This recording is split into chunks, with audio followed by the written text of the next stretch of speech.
Good morning, everyone. My name is Aditi Joshi, and I'm here today to introduce Dr. Oliver Alami, who's a vascular surgeon at Stanford Medicine and also Director of Digital Health at Stanford Biodesign.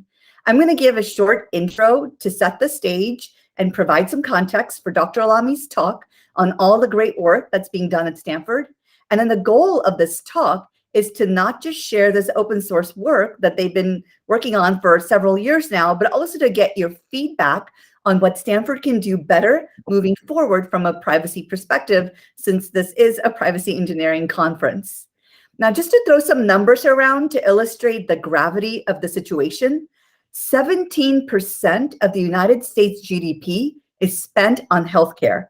Now, that's $3.6 trillion in 2018, and healthcare costs continue to increase by 5.5% a year. We are clearly on an unsustainable trajectory. And the sad part is that we have poor outcomes comparatively. In addition, we have an aging society where more people require care and fewer people are paying into the systems, without enough clinicians to support the system. Now, digital health applications are ideally suited to meet the triple aim of number one, being scalable, number two, lowering the cost of access and care delivery, and number three, having the same, if not better, outcomes. The needs of the pandemic have accelerated digital health barriers, such as regulatory and reimbursement, and have led to a dramatic increase in implementation across the country.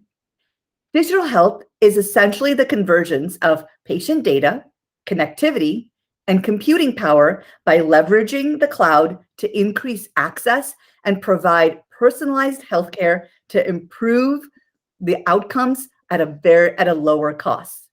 Now, the 21st Century Cures Act prevents information blocking, and they've selected the FHIR standard-based APIs for patients to receive health information. Now, this is an international standard.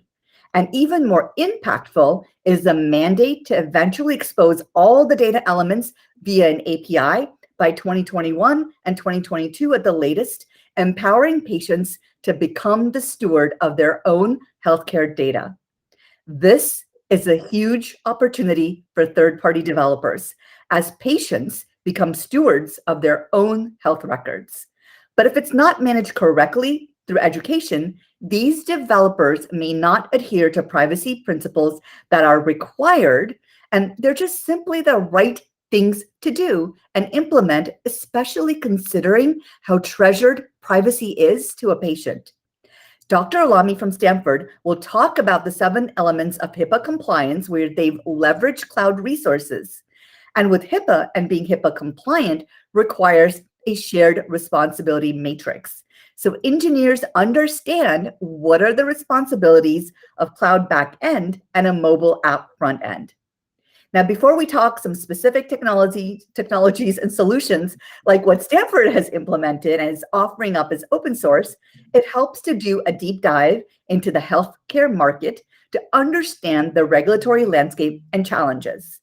One overview study from a few years ago, and I'll share this link afterwards in our Slack channel, it's on the regulatory burden that hospitals and health systems face, and they've calculated a significant financial and time cost to compliance. In their report, regulatory compliance is not just security and privacy related, it also covers areas like documentation and patient safety. And this IT compliance cost is a major component.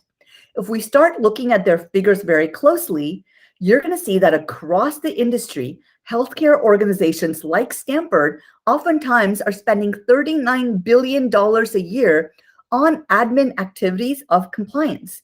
Now, this includes approximately 59 full-time employees, about which 15 are clinical staff. And in conclusion, the cost of compliance results in precious time away from patients and potentially redundant efforts within an organization like Stanford.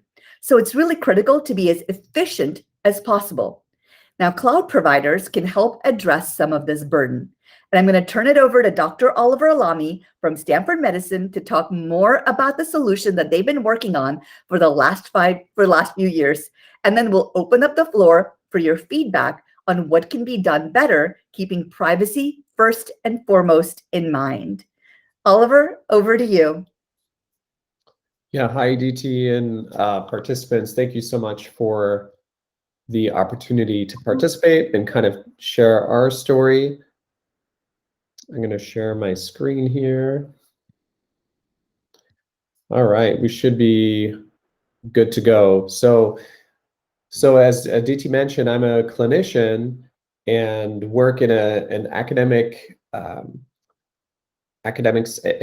center. Also, I'm the director of biodesign for digital health. So I'm very, very keen and excited about all the potential for digital health to connect to patients outside of the four walls of the hospital, to help lower costs, to provide more of a consumer-like healthcare experience, and also to increase access to healthcare delivery, to meet the triple aim to help manage and lower the costs. So these are really exciting opportunities, but at the same time, as a clinician, we realize that in order to implement any of this or actually use it, you need to clinically validate and perform a lot of research to see how these tools work and how patients respond, and what are the signals, what do the signals actually represent, and how to best use them.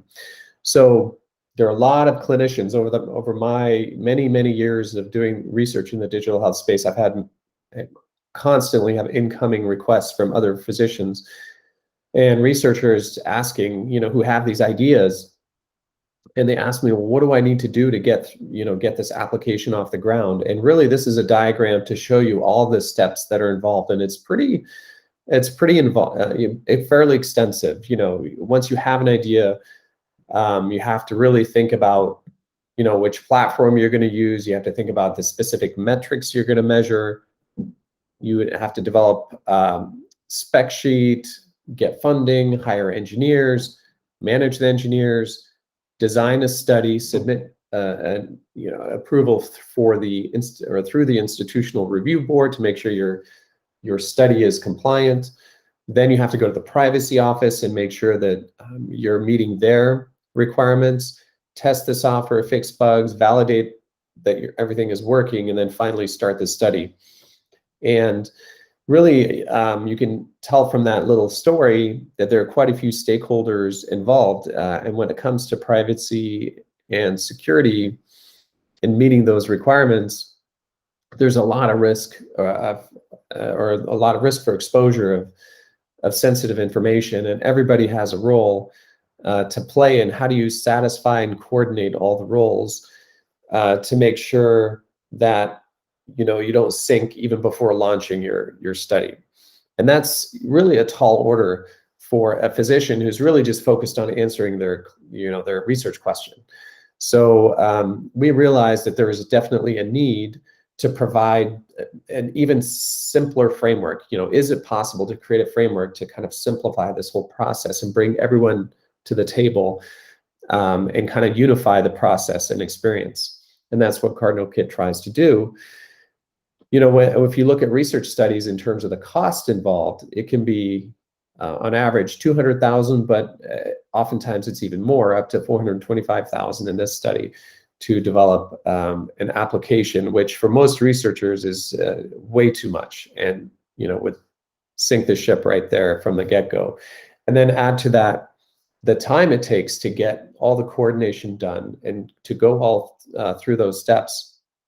In this study here, 84% of the health apps needed almost 2 years until launch, with an average of 15-month development time. So that again is often far too long. So these are the two key metrics we're trying to address with Cardinal Kit to improve. So we built a cable, in essence, built a cable car to get you not all the way to the top of the mountain, but to get you pretty far as a starting point, so that you can then customize your application for your needs, but also at the same time meet all as many requirements as possible for all the stakeholders. So that's what led to Cardinal Kit. So to be more specific, our aim was to save $150,000 and up to 18 months of development time for researchers.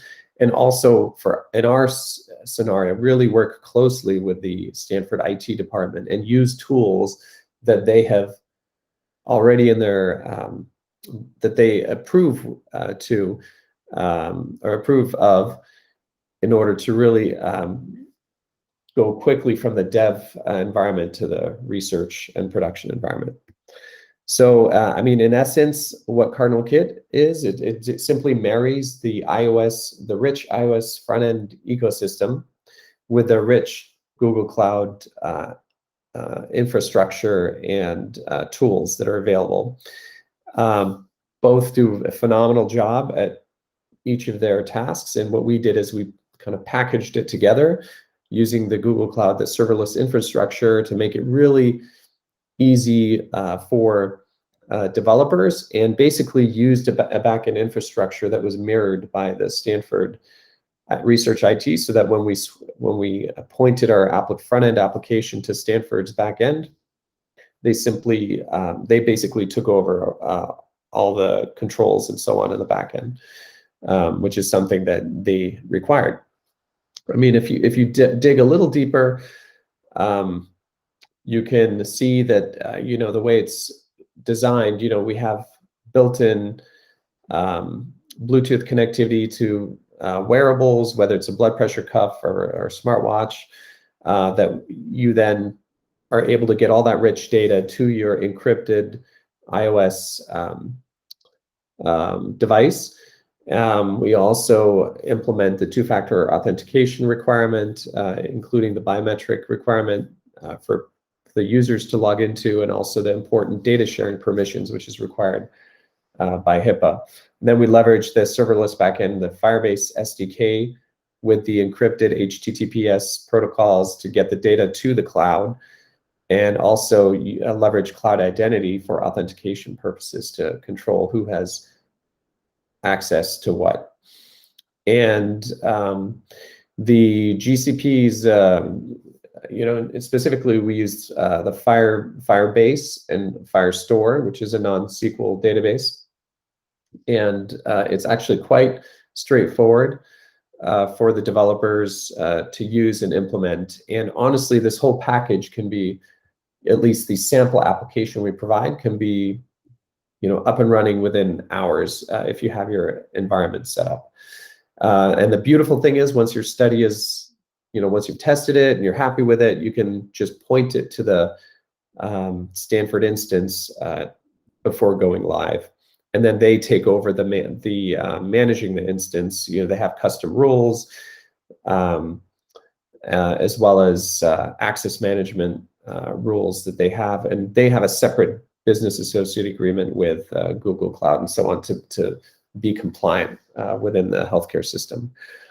So HIPAA is quite complex on the one hand, but it's also, I see it as many hurdles that you have to overcome, but they're all they're not high hurdles, they're fairly low hurdles, but you do need to be very cognizant of all the requirements, from just implementing written policies and procedures, which seems simple, designating a compliance officer, having HIPAA training for everyone who touches the application once patient data is on the system, having clear-cut lines of communication between the team, having an opportunity and ability to monitor and audit in terms of who accesses the data, and also, more importantly, just understanding that it's a shared responsibility. It's a shared responsibility between kind of the team, the developer team, the patient, the mobile side, so the mobile operating system, the backend server. And this is a great matrix that helps break down, the HIPAA security rule, privacy rule. There's a breach notification rule, and how the server infrastructure, the mobile iOS framework, the patient, and the team all have their roles within this matrix. So that's really important to realize. So just by using this right off the bat, you're not automatically HIPAA compliant, you're HIPAA ready, which is an important distinction. When we bring in the Stanford Research IT, where they manage the server, you can see that a lot of the server responsibilities fall under Stanford, and they lean on the Google Cloud agreement that they have for many of their responsibilities there. And as long as you have this, this framework in mind and you understand how it works, again, they're all fairly low hurdles. You just have to make sure to check off the boxes. And with the Cardinal Kit kind of framework, many of these are checked off right out of the box.